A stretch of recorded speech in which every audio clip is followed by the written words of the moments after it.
Сэлэн аймаг Үзэсгэлэнт онгон байгаль гол мөрнөр алдартай. Энд эртнээс үр тариа ногоо ургуулж ирсэн амьдралын хэм маяг өнөөдөр ч уламжлагдсан.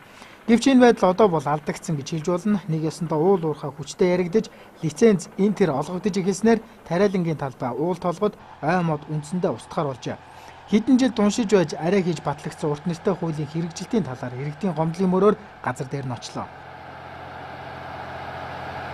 Сэлэн аймгийн 9 сумын хонгорын нуруу гэдэг газараас хурж байна. За яг одоо бол шөнийн 4 цаг 35 минут өнгөрч байгаа. Миний яг энэ ард асч байгаа гэрлүүд бол за хонгорын нуруу буюу за энэ хэсгээр бол ой сан бүхий газар одоо олборлолт хийж байгаа. Төмрийн олборлолт хийж байгаа гадаадын компани үйл ажиллагаа явагдаж байна. Тэгэхээр одоо та бид бүхний ярьдгаар урт нэртэй хуулиар болвол за сан бүхий газар бол уул уурхайн чиглэлээр ямар нэг олборлолт хайгуул хийхийг бол хоригдсан байдаг. Тэгэхээр энэ удаад энэ хайгуул хийж байгаа энэ компани үйл ажиллагаа үзэгчтэй төрөх гэж байна. За юун төрөнд бол та бүхэнд энэ газар зүйн байрлалаар бол бас тодорхой зурагн дээр бас тайлбар хүргэе гэж бодлоо. За ингээд ямар ч байсан газар зүйн байрлалаар бол яг энэ дээшээгээ бол хойд зүг, за урагшаа бол урд зүг гэж ойлгож байна. Тэгэхээр одоо яг энэ цагаан энэ хэсэг бол ой сан бүхий газар байгаа. За энэ бол 6266 га газар. Нэг ёсонд энэ дөрвөлжин хайрцагласан энэ зураас бол гадны компанид одоо өгсөн лицензээр олгосон одоо нийт талбай байгаа. Тэгэхээр зөвхөн ой хэсэг бол 6266 га гэж ойлгож байна. Тэгэхээр энэ яг энэ хэсэгт бол энэ ард асж байгаа энэ гэрлүүд буюу за энэ хайгуулын үйл ажиллагаа явж байгаа ийм газар байгаа. Саяны цагаарч харагдчихсэн хэсэг бол одоо яг энэ ногоон одоо яг энэ ойн хэсэг. Тэгэхээр энийг бол улсын хэмжээнд бол ойн сан бүхий газар гэж одоо тооцож авсан байгаа. Тэгэхээр бидний одоо яриад байгаа урт нэртэй хууль газар дээр яг яаж хэрэгжиж байна вэ гэдэг бол энэ байдлаас бол харагдана. Тэгэхээр бид өнөөдөр өглөө одоо гигээ орохоор та бүхэнд одоо яг энэ газруудаар очиж үйл ажиллагаа нь хэрхэн явагдаж байгаа талаар бас тодорхой мэдээллийг хүргэнэ.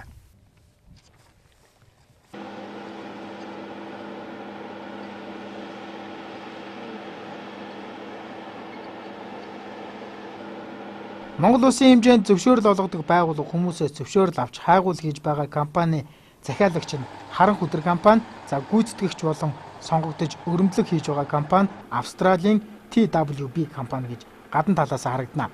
Яг цаад компани бол Харанга ресурс гэдэг Австралид төвтэй Австрали компани байдаг бололтой. Захиалагч гүйцэтгэгч хоёр компани Харанга ресурсын охин компани байх магадлалтай. Тухайн компани 9 сумын нутагт энэхүү хонгорын нуруунд нийт 10 гаруй удаагийн өрөмдлөг хийсэн, бүгд үр дүнтэй төмрийн хөдрийн нөөцийг тогтоож 300 гаруй сая тонн гэж олон улсад зарлагдчихэ. Өнөөдрийн байдлаар хайгуулын ажил үргэлжилж өрөмдлөг хийгдэж байна. Мэдээж хайгуулын ажил бүгд зөвшөөрөлтэй гэдгээр зузган модыг тайрч ой модыг талхалж байна. Захиалагч нь ямар харанга геологи харанга ханах Монгол яг энэ нөгөө юу яаж байгаа нь гүйцэтгэгч нь Австрали. Лицензийн төгөөл дээр компани дээр тийм ээ, тэгээ Монгол компани. Тийм байгаа. Тэрийг минь сайн мэдэхгүй шүү. Зүгээр төрөөсөө л явдаг хүмүүс юм чи. Нийт хичнээн газар юм байна. 20,163 байна тий. Энэ гудж юу штэ. Хоёр сум. Энэ тэгэхээр чинь 11 он хууль гарсны дараа бол өгсөн юм байна шүү дээ. Тэ нөгөө юуны хууль. Одоо яг юу те талбай бол одоо яг энэ цэнхэр рүүгээр байгаа хэвээр те. Одоо олборлолт хийж байгаа энэ хэсгээр юм уу? Ууса манайх ерөөсө олборлолт биш нөгөө хайгуул тий хайгуул.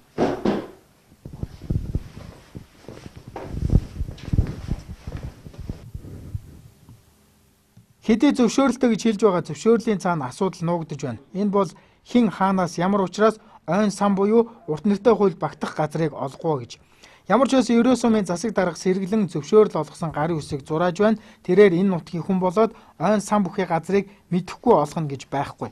Түүнтэй уулзахаар ажлын байранд нь очсон ч дугуйн сум руу хөрөнгө оруулагчтай уулзахаар явсан гэсэн үг ухтлаа. Тэрээр хөрөнгө оруулалт нутаг орондоо сайн хийдэг бололтой харин нутгийн иргэд өөр зүйл яаж засаг дарга үнэлдэг юм байна. Цом захиргаагаар л явдаг гэж одоо энэ жил наадмаар одоо нэг морио бүхийн байны шагнал магнал өгсөн гэсэн тэр нь л одоо дэмжлэг болт юм бол яг ингээл дэмжээл одоо ингээл хамтарт ажиллаад ийм хийгээд дэш ингээд ерөөсө бүтээл хийж байгаа юм бол яг байхгүй шүү дээ харагддаг бид нарт харагдаад энэ эднийх нь ингэж байгаа юм байна тэгж байгаа юм байна гэд яг тэгсэн юм бол байхгүй тэгэл хүн амтнаа сонсохороо нэг гадны хөрөнгө оруулалттай Австралийн хөрөнгө оруулалттай гэл тэгэл одоо өдөр шөнөгүй нэстэг тэргэл дахиад идэв чинь нэрч. Тийм яа тийм бол мэдгүй хайгуул майгуулаа л хийд юм шиг үлдээ шүү дээ. Сайн мэдхгүй тэгээд тийшээ ч одоо бид нэг очиж орж болдгоо болохоор чинь тэгээд тэр чинь мэдхгүй шүү дээ.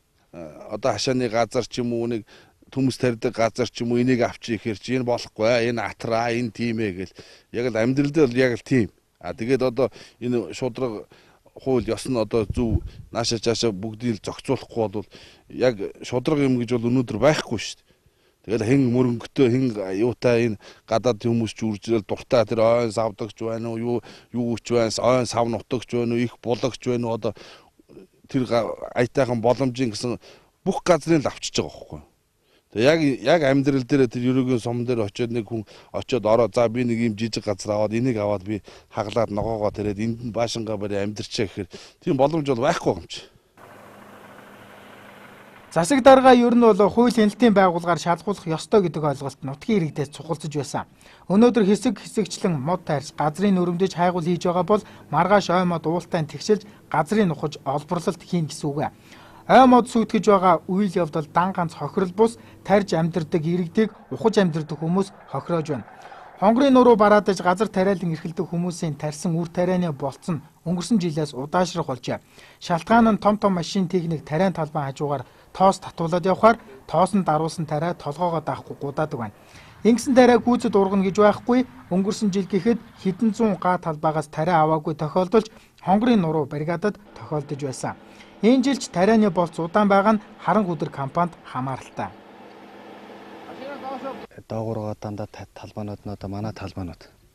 Тэг чи одоо дандаа том дэргүүд ингээл явна одоо эн чи ургацсан аягүй нөлөөлж байгаа шүү дээ.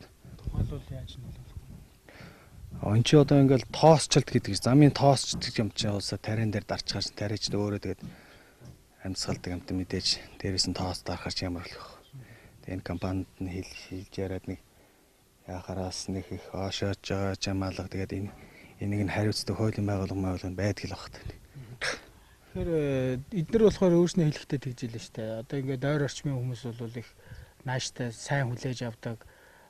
Бид нар бол үргэлж тусалдаг гэсэн юм зүйл ярьж яг тэгдэг юм. Мэддэг өстэй. Тэр хэл дээр ямар хүн ингээд хараа зогсож одоо ингээд тийм ээ. Энэ зөвшөөрлөл авцсан л гэж ярьдаг юм. Хангамтай харагдаад энэгээр бас. За тэгээ энэнийх чинь дуу чимээнээс мэдээж амтан хүргээл явчихчихл байгаа л та. Тийм ээ. Урд нь чинь тэгээд чи одоо байнга 24 цаг өдөр шөнөгүй ингээл өрөмдлөг хийгээд явж байхаар чинь тэгээд тийм ээ. Амт мэдээж л хаашаа чи нэг тийшээ дүүргээл явсан л баг. Цаашаа ч юм уу. Хоёул руу бас гахаанууд орж ирдэг байсан, бодон орж ирдэг байсан гэж юм. Ер нь хоорчод байгаа. Ер нь харцсангаа хоорчод. Урд жилийн хөдөг бодвол. Ер нь бол барагтаал орж ирэх болчиход. Иг га газрыг одоо лиценз эзэмшиж чинь гэсэн юм тайлбартай байгаад ер нь бол баг авцсан юм байлээ. Тэгэхээр баг танай талбай тэгээд бусад энэ тажуудлын одоо тариал нээж байгаа улсуудын талбай ингээд нийтдээ орчоод байл да энэ газар. Тэгэхээр магадгүй цаашдаа энэ газаргүй болох юм магадлал байх юм шүү дээ. Одоохондоо бидэрт яг тийм ийм гэсэн одоо яг нэг баримт бол ерөөсөө тэгээд энийг тэр нь орцсон, тэр нь гарцсан, тэдэн 100 мянган гаамаа авсан гэсэн юм бол бидэрт бол мэддэггүй л байгаа шүү дээ. Мэддэггүй. Тэгээд одоо бид нар чинь зүгээр эзэмшдэг нэг тариа тарьдаг гааныхаа ийм бичиг цаастаал явж байгаа. Тэрээс одоо энэ одоо орцсон юм уу, ороогүй юм уу тэр мөрийг бол одоо сайн мэдэхгүй шүү дээ. Хайгуулаа хийгээл явж байгаа ашиглахаар бол тэгэл энд одоо 9 шидийн барайл янзлал тэгэл мод чулуу дастаал одоо ан амт ерөөсөө байхгүй болох байлгүй дээ. 24 цагаар лидер чи ажиллах байлгүй дээ. Юу гэж л нэг ингээл тэгсийгэл байх уу. Тий. Ан амтан гэснээс ер нь энүүгээр овоо ан үзэгдэг байсан сүүлийн үед бол байхаа байсан гэсэн юм сонсогддог. Өө ан амтаа одоо байхгүй. Тэн дээр бол одоо юу ч байхгүй бас. Энд дэр чи одоо шүнжин өдөржин ухаал хайгуулаа хийгээл өрөмдөөл тэгэл дуу чимээнэр нь тэгэл ерөөсөй байхгүй шүү дээ. Аривал дайжаал алга болт юм шиг шүү дээ. Тэгээс бид нар чи энэ төрж ирэл бас алахгүй ч гэсэн хардаг байл шүү дээ. Тим юм явж гин, ийм юм явж гин. Ингээл англиал будаага уруу явж байгаа чи энэ дотроос чи өчнөөл юм гардаг байл шүү дээ. Адгийн найцх нь гөрөөс хүртэл гараал яваад өгдөг. Тим юм бол байхгүй.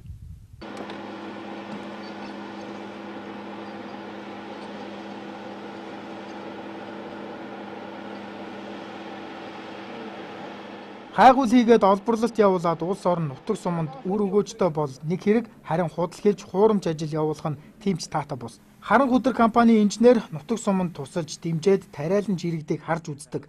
Тэд ч биднийг ойлгож дэмждэг гихчлэн хэлж байгаа нь тариалан жирэгдийн ярьж байгаа зүйлээс зөрж байна. Харин ч иргэд тариаланчдад хүндрэл учруулж байгаа нь амьдрал дээр илүү харагдаж байлаа. Зөвшөөрлөөрөө далаалгаж байгаль орчин амьдралын хэв маягт нөлөөлж байгаа бол Монгол хүн мөн үү гэдэг эргэлзээ нутгийн олонд бий болжээ.